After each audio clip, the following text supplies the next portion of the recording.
बिस्मिल्लाहिर्रहमानिर्रहीम। अस्सलाम वालेकुम नादरीन, आप यूट्यूब चैनल देख रहे हैं। मैं इमरान खान हूँ। साबिक वज़ीर-ए-आज़म इमरान खान साहब दोबारा से गियर अप हो गए हैं। उन्होंने तैयारी कर ली है और कारकुनों को कहा है कि तुम लोग भी तैयार रहो। कारकुनों को तैयारी का वो क्यों कह रहे हैं? इस मरतबा वकला पे उनका बड़ा इन्हिसार है। सुप्रीम कोर्ट ऑफ पाकिस्तान को भी उन्होंने इस सारे मामले के अंदर रखा हुआ है। या तो सुप्रीम कोर्ट ऑफ पाकिस्तान उनको इस बात की इजाज़त देगी और हुकूमत को मना करेगी कि रुकावटें हटाई जाएँ, इंडिपेंडेंटली पूरे पाकिस्तान को इस्लामाबाद आने दिया जाए। अगर तो ऐसा हुआ तो इतने लोग इस्लामाबाद में आ जाएंगे कि इस्लामाबाद छोटा पड़ जाएगा। इसका आइडिया तो सबको है। अगर इसका आइडिया ना होता तो इतनी रुकावटें, इतने आंसू गैस, इतनी पुलिस, रेंजर्स, एफसी और इतनी ताकत का अंधा इस्तेमाल कभी ना किया जाता। चादर और चार दीवारी का तकद्दुस पामाल कभी ना किया जाता। ये सब कुछ इसलिए करना पड़ा कि सारे इदारों को और हुकूमत को इस बात का आइडिया है कि लोग बहुत बड़ी तादाद में इस्लामाबाद पहुंच जाएंगे। अगर सुप्रीम कोर्ट खुली इजाज़त लेकर देती है और आईनी और जमहूरी हक मिल जाता है पाकिस्तान तहरीक इंसाफ को, तो तब अब इसमें इमरान खान साहब को या तो सुप्रीम कोर्ट पूरी इजाज़त लेकर दे या फिर इसको एक पॉलिटिकल मामला करके और पॉलिटिकल लोगों को निपटाने दे। उसमें भी इमरान खान साहब का फ़ायदा है कि अदालत बीच में से जब निकल जाएगी तो फिर वो अपने तरीके से एहतजाज कर सकते हैं और फिर वो एक नई हिकमत अमली पे जाएंगे। मुझे उसका आइडिया है, लेकिन फिर आपको बताऊंगा। इमरान खान साहब ने कहा कि चंद रोज़ में एहतजाज की कॉल दूंगा, अवाम अपनी तैयारी रखें। हुकूमत को अगला इलेक्शन जितवाने के लिए अभी से तैयारी की जा रही है।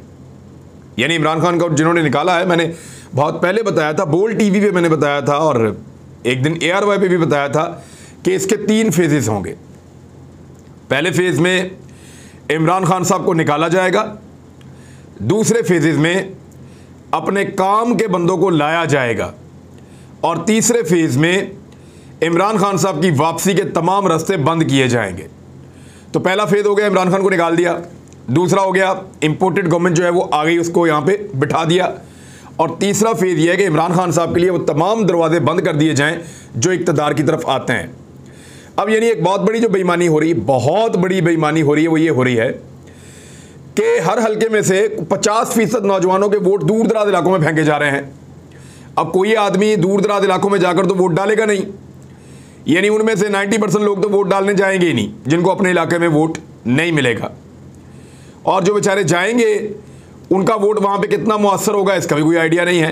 तो 90% वोट जो निकाले जा रहे हैं मुख्तलिफ हलकों में से, वो पाकिस्तान तहरीक इंसाफ के वोट हैं, क्योंकि नौजवान ज़्यादातर उनको वोट करते हैं। तो ये सूरत हाल जानबूझकर पैदा की जा रही है। अब इसके मुकाबले में इमरान खान साहब बहुत जल्द एहतजाज की कॉल देने वाले हैं। उन्होंने कहा कि मौजूदा हुकूमत को अगला इलेक्शन जितवाने के लिए अभी से तैयारी की जा रही है। इलेक्शन कमीशन पर किसी को एतबार नहीं है। ये लोग अपनी पसंद की हल्का बंदियाँ कर रहे हैं। आलमी साजिश से हमारी हुकूमत हटाई गई, अमेरिका के पालतू ऊपर आकर बैठे हैं, इसकी इजाज़त के बगैर कभी कोई काम नहीं करेंगे। उनके अरबों रुपए बाहर पड़े हैं, ये इनके खिलाफ कभी स्टैंड नहीं लेंगे। मेरी हुकूमत गई तो इसराइल और इंडिया में खुशियां मनाई गई। हमारे खिलाफ साजिश करने वाले फ़ौज को कमज़ोर करना चाहते हैं। इमरान खान साहब ने फिर पेट्रोल का और दीगर चीज़ों को भी बताया, लेकिन वो कह रहे हैं कि तैयारी पकड़ो। मैं आपको बताऊँगा, डटे हुए इमरान खान साहब, कि हम एहतजाज ज़रूर करेंगे। आपके पास ज़्यादा वक्त नहीं है, तैयारी रखें। इमरान खान साहब ने ऐलान कर दिया है। अब जरा जिस इमरान खान को निकाला था उसके बारे में नए आदादो शुमार आए हैं, बड़े दिलचस्प। ये आप आदादो शुमार सुनेंगे तो आप अपना सर पीटेंगे कि इमरान खान को क्यों निकाला। जब इमरान खान की हुकूमत थी तो पाकिस्तान का मीडिया रोज़ाना बैन करता था, हर शाम को रोता था, ऊंची ऊंची रोता था। वो ये कहता, क्योंकि सिर्फ इश्तिहार नहीं मिलते थे पाकिस्तान के मीडिया को, इश्तिहारात नहीं मिलते थे। जब इश्तिहारात नहीं मिलते थे तो उनको सब बुरा लगता था। तो वो छोटी छोटी चीज़ों को उठा के इमरान खान साहब के ऊपर एलिगेशंस लगाते थे। लेकिन अब कारकर्दगी रिपोर्ट आई है इमरान खान साहब के दौरे हुकूमत की। सुनिए, पाकिस्तान तहरीक इंसाफ की हुकूमत में जो तामीराती शोबा है उसमें 3.1% ग्रोथ रिकॉर्ड की गई। बिजली और गैस की सप्लाई में 8% तक इजाफा हुआ। ये जो होल सेल और परचून की तजारत में 10% तक इजाफा हुआ। ट्रांसपोर्ट और स्टोरेज सेक्टर में 5.4% तक का इजाफा हुआ। इंफॉर्मेशन और कम्युनिकेशन में 12% की ग्रोथ पाकिस्तान में हुई और हेल्थ के शोबे में 2.3, तालीमी शोबे में 8.7% ग्रोथ हुई। ये हेल्थ और तालीम है। पीटीआई हुकूमत के आखिरी साल में तरक्याती सरगर्मियों में जो इजाफा हुआ उस पे पीएसडीपी की जो रिपोर्ट है वो आपको बताती है कि सरमायाकारी पैकेज से तामीराती शुबे में 49% ग्रोथ हुई है। फिर वो बताते हैं कि रियल स्टेट सेक्टर जो है उसमें 5% के लगभग और आईटी का जो सेक्टर है उसमें 12% के लगभग ग्रोथ हुई है, तरक्की हुई है। पीटीआई के दौरे हुकूमत में आईटी एक्सपोर्ट्स में तारीखी 29% ग्रोथ हुई है। खिदमात के शोबे में मजमूई तौर पे 6.2% ग्रोथ हुई है। ये पीएसडीपी का रिकॉर्ड है, सरकारी रिकॉर्ड है। होटल और रेस्टोरेंट सेक्टर में 401% ग्रोथ रही है। पीएसडीपी ये कह रहा है। अब आप अंदाज़ा करें कि इमरान खान के दौर में पाकिस्तान आगे जा रहा था या पीछे जा रहा था। अगर तो आगे जा रहा था तो फिर पाकिस्तान को रिवर्स गियर लगाने की क्या ज़रूरत थी। अब ये एक वाइट पेपर है जो बता रहा है कि मौजूदा सरकार ने क्या किया 60 दिन के अंदर। 60 दिन हो गए ना इनके, अब तो 60 दिनों में इन्होंने क्या किया ज़रा सुन लें आप। डॉलर की डबल सेंचुरी हो गई। 210 रुपये का डॉलर 207 रुपये तक का भी नहीं मिल रहा, 210 का भी नहीं मिल रहा मार्केट में बात। तो डॉलर कहाँ तक पहुँच गया है। फिर अब 25 रुपये जो है वो कमी हुई है डॉलर के मुकाबले में। रुपए की कदर में 25 रुपये का इजाफा हुआ है। स्टॉक एक्सचेंज में कमी हुई है और लगातार होती चली जा रही है, गिर रही है नीचे। अरबों रुपए लोगों के डूब गए हैं। एक्सपोर्ट्स में लगातार कमी हो रही है 60 दिनों में। पेट्रोल 60 रुपये महंगा कर दिया है और पेट्रोल की डबल सेंचुरी हो गई है, डीजल की भी इन 60 दिनों में। 20 किलो आटे का थैला 200 से 300 रुपये तक इजाफा हुआ है मुख्तलिफ सूबों के अंदर। घी जो है उसमें 200 रुपये से 250 रुपये किलो तक का इजाफा हुआ है। बिजली का फी यूनिट 8 रुपये का एक ही दफ़ा इन्होंने इजाफा कर दिया है, बाकी इजाफे अलग होते रहे। तो 25 रुपये का यूनिट आम आदमी को बिजली का मिल रहा है। गैस की कीमतों में इन 60 दिनों में 45% इजाफा हुआ है और लोड शेडिंग जो पाकिस्तानी भूल गए थे नहीं हो रही थी वो अब 8 से 12 घंटे लोड शेडिंग बिल्कुल मामूल के मुताबिक हो रही है। शहबाज शरीफ साहब ने इस बीच में 60 दिनों में 5 गैर मुल्की दौरे किए हैं। इतने इनको दौरे आए हुए हैं बड़ी तेज़। और 5 गैर मुल्की दौरों में इन्होंने 11 दिन पाकिस्तान से बाहर गुजारे हैं शहबाज शरीफ साहब ने। वज़ीर आज़म हाउस में दावतें चल रही हैं, खाबे चल रहे हैं, मौजें लगी हुई हैं। और जो काम इन्होंने किया है वो क्या किया है सुने। इन्होंने आते ही ECL में से अपनी काबीना के लोगों के नाम निकाल दिए, अपने जानने वालों के नाम निकाल दिए, बड़े बड़े क्रिमिनल्स के नाम, मुलजिमान के नाम एग्जिट कंट्रोल लिस्ट के अंदर से निकाल दिए। वो दुनिया में जिस मर्जी मुल्क में अब जा रहे हैं।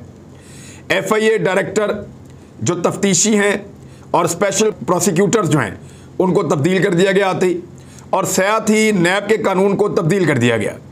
मरियम नवाज़, नवाज शरीफ, शहबाज शरीफ, आसिफ जरदारी के केसेस ख़त्म कर दिए गए हैं अमली तौर पे, और ये NRO 2 है जो इनको मिल गया है।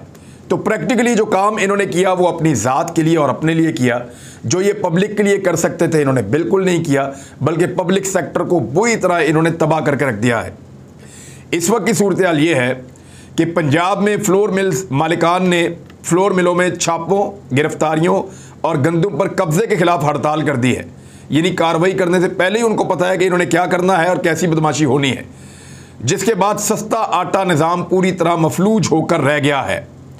ज़िले इंतज़ामिया की जानिब से आटे की तरसील का 30 साला आटा डीलर सप्लाई निज़ाम पूरी तरह ख़त्म कर दिया गया है, जिस पर फ्लोर मिल मालिकान की हड़ताल के बाद फ्लोर डीलर एसोसिएशन भी हड़ताल पर चली गई है।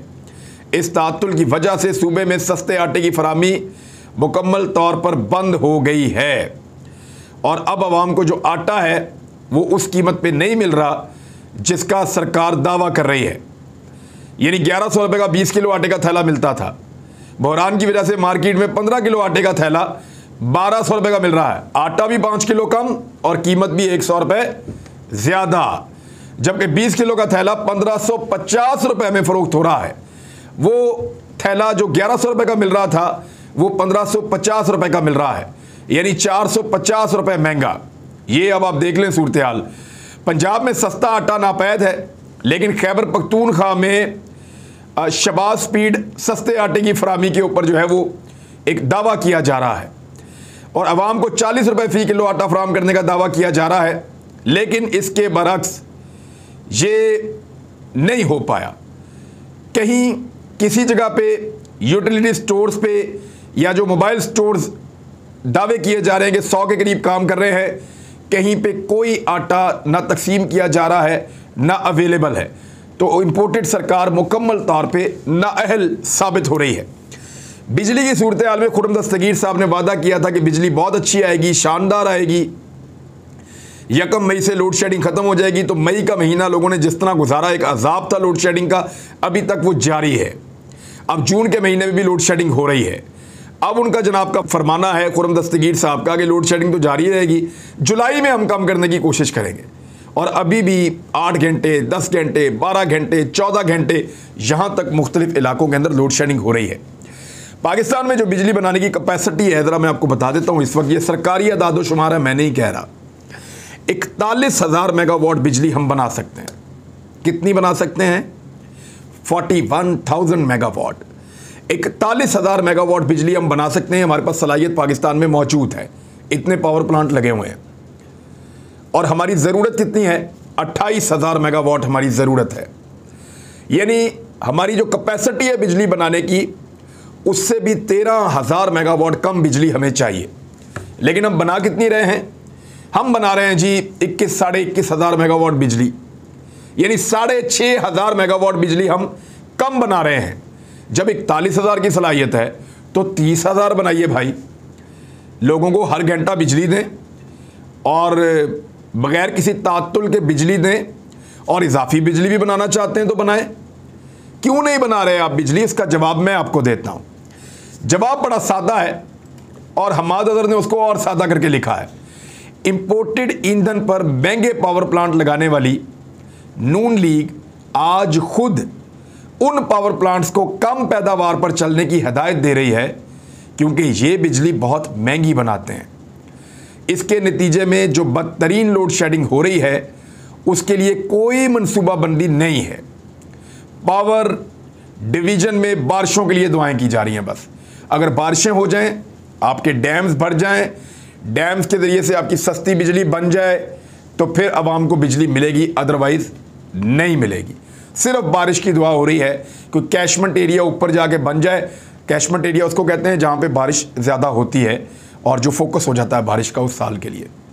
तो अगर कहीं ऊपर वाले इलाकों में कैशमेंट एरिया बन जाए, वहाँ पे ज़्यादा बारिशें हो जाएं और पानी बहुत तेज़ी से फ़्लो आए और आपके डैम्स भर जाएं और वहाँ से वो बिजली पैदा करें, हाइड्रल यानी पानी से बनने वाली बिजली जो सस्ती बनती है, तो फिर वो कमी पूरी कर देंगे और आवाम को बिजली दे पाएंगे। क्योंकि जो बिजली पैदावारी सलाहियत है हमारी वो 41,000 की है। अगर ये पूरी बिजली पैदा करें तो बेड़ा गर्क हो जाता है इस मुल्क का, इनकी इकॉनमी डूब जाती है। और ये सारे मंसूबे वो हैं जो शहबाज स्पीड साहब ने खुद लगाए हैं। अब ज़रा गौर करें, शहबाज शरीफ साहब का मैं आपको एक पेपर दिखाता हूँ। ये देखें, शहबाज शरीफ साहब का एक बयान है जिसमें ये कह रहे हैं कि मुल्की कोयले के होते हुए इंपोर्टेड कोयले के प्लांट लगाए गए। कैसा दुख भरा स्टेटमेंट दिया शहबाज शरीफ ने, और आपको कितना प्यार आया होगा शहबाज शरीफ साहब के मुंह पे कि कितना प्यारा आदमी है जो कह रहा है कि पाकिस्तान में कोयला पैदा होता है, और कैसे बेशर्म हुक्मरान हैं जिन्होंने गैर मुल्की कोयले के पावर प्लांट लगा दिए हैं। तो अब मैं आपको एक तस्वीर दिखाता हूँ कि वो बेशर्म हुक्मरान कौन है। ये तस्वीर देखें जी आप, कितनी प्यारी तस्वीर है। इसमें कितने चमकते हुए चेहरे आपको नज़र आ रहे हैं। इसमें पहला चेहरा मुबारक है, हैट पहना हुआ है जनाब शहबाज शरीफ साहब ने, और उनके साथ जो है वो गालिबन उस दौर के गवर्नर हैं जो खड़े हुए हैं काली ऐनक पहन के, और उनके पीछे जो है वो एहसन इकबाल साहब खड़े हुए हैं, और उनके साथ जो है वो पीछे काली ऐनक लगा के आबिद शेर अली साहब खड़े हुए हैं, और फ्रंट पे मुस्कुराते चेहरे के साथ दुआ मांगने वाले जनाब मोहतरम मियाँ नवाज शरीफ साहब खड़े हुए हैं। ये लोग इफ्तिताह कर रहे हैं किसका? ये देखें क्या लिखा हुआ है खबर में। लिखा हुआ है PM inaugurates first unit of Sahiwal coal power project. ये साहिवाल के अंदर इन दोनों भाइयों ने मिलकर एक पावर प्लांट लगाया था, साहिवाल के लोगों ने, और हमने सब ने जाके मिन्नत की थी हाथ जोड़ के कि अल्लाह का वास्ता ये ना करना, पाकिस्तान बर्बाद हो जाएगा। ये ज़रई ज़मीनें हैं, यहाँ की गाय बहुत मशहूर है साहिवाल की, यहाँ की नीली रावी भैंस पूरी दुनिया में मशहूर है। ना करना प्रोडक्शन डूब जाएगी। आलूओं के लिए कितना बड़ा मकबूल है, यहाँ पे बहुत ज़्यादा पोल्यूशन हो जाएगी। इन्होंने ज़बरदस्ती यहाँ पे पता नहीं कमीशनों का चक्कर था क्या था, समझ से बाहर है, ज़बरदस्ती इन्होंने इंपोर्टेड कोयले का कोल पावर प्लांट साहिवाल में लगाया इन दोनों भाइयों ने। तो वो जो शहबाज शरीफ साहब आज कह रहे हैं कि वो कैसे हुक्मरान थे जिन्होंने इंपोर्टेड कोयले के प्लांट्स लगा दिए लोकल कोयला मौजूद होने के बावजूद, तो बहुत वाकई बेशर्मी वाली बात है। लेकिन जब हम माजी में गए तो शक्लें फिर दोनों भाइयों की निकल आईं जिन्होंने इस तरह के प्लांट्स लगाए हैं जो महंगी बिजली भी पैदा कर रहे हैं, इन्वायरमेंट को भी तबाह कर रहे हैं, और इंपोर्टेड कोयला भी है, लोकल कोयला भी नहीं है। तो जनाब इसको आप देख लें। मज़ीद बहुत सारी खबरें हैं, लेकिन बिजली का तो इन्होंने बेड़ा गर्क कर दिया है। PMLN के अंदर फूट पड़ गई है, PDM के इत्तेहादियों में फूट पड़ गई है, और बहुत जल्द इस हुकूमत का बोरिया बिस्तरा गोल होने वाला है। कैसे होने वाला है वो मैं आपको अगले व्लॉग में बताता हूँ। लेकिन ये सुन लें कि हुकूमत ने इसका तोड़ ये निकाला कि 8:30 बजे मार्केटें बंद कर दी जाएं। पाकिस्तान में बहुत गर्मी होती है, लोग मगरिब के बाद निकलते हैं शॉपिंग करने के लिए, 1 घंटे में तो कोई शॉपिंग कर नहीं पाएगा, तो 10:30-11 बजे से पहले तो कभी भी ताजर नहीं मानेंगे। बहरहाल सूबों के ऊपर दबाव डाला जा रहा है, लेकिन ताजरों की तंजीमों ने कहा है कि हम जल्दी मार्केटें कोई नहीं बंद कर रहे। पाकिस्तान में कैपेसिटी है बिजली पैदा करने की 41,000 मेगावाट, या तो कैपेसिटी ना हो तो हम मार्केटें बंद कर दें, कैपेसिटी है जाइए जाकर बिजली बनाइए। आप ही ने ये कारखाने लगाए हैं इतने महंगे, अब भुगतो। अब तक के लिए इतनी, अपना ख्याल रखिएगा, अपने इस चैनल का भी। अल्लाह हाफिज़।